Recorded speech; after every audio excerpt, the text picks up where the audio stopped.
এখন কিন্তু প্রচুর গরম পড়ে গেছে। এই গরমে দেখবা খেতে খেতে ইচ্ছা করে না। সকালবেলার দিকে হালকা পাতলাটা খাওয়াটাই ভালো হবে।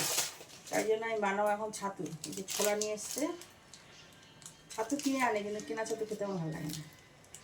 আচ্ছা, এইটা ভাজাই থাকে, আমি একটু হালকা করে একটু নেড়ে নেব। এই ছাতুগুলো এত সুন্দর হয় না, কি বলবো, যেমন গন্ধ তেমন হচ্ছে তোমার খেতে ভালো লাগে। কিন্তু দাম প্রচুর বেড়ে গেছে।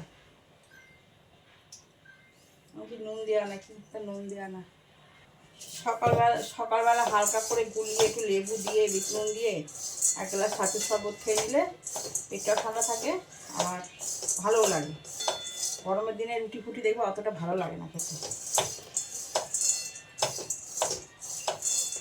এই একটু হালকা নেড়ে নিলাম, এটা ভাজাই যদিও, একটু হালকা নেড়ে নিলাম, নিয়ে এখন মিক্সির বাটিতে দিয়ে পেস্ট করে রেখে দেবো। আমাদের আনে গণেশ ছাতু আনে, তারপরে ওই যে গাড়ি করে বিক্রি করে না, ওগুলোও কিনি।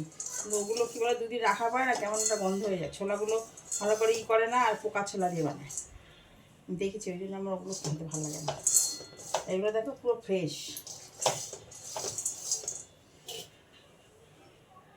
নিয়ে নিলাম বাটিতে, এবার পেশাই করতে হবে।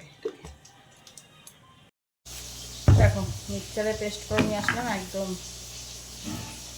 গন্ধ কি! সকালবেলা টিফিন করতে ইচ্ছে করবে না, 2 চামচি নেবা, একটু বিট নুন, লেবু থাকলে একটু পাতি লেবু চিপড়ে ডাব ডাব করে খেয়ে নেওয়া। পেটও ঠান্ডা থাকবে, শরীরও ভালো থাকবে। ঠিক আছে, আমি আবার ঘোল বানিয়ে খাই না। আমি ধরো মুড়ি দিয়ে একটু কলা দিয়ে একটু চিনি দিয়ে একটু সামান্য চিনি দিয়ে মিষ্টি দিয়ে খাই। আমি আবার ঘোল খেতে পারি না, কিন্তু আমার ছেলে ঘোল খায়। দোকানের কেনা জিনিসটা আমার পছন্দ হয় না, যতক্ষণ পারি বাড়িতে বানানোর চেষ্টা করি। একদম সহজ। চলো টাটা।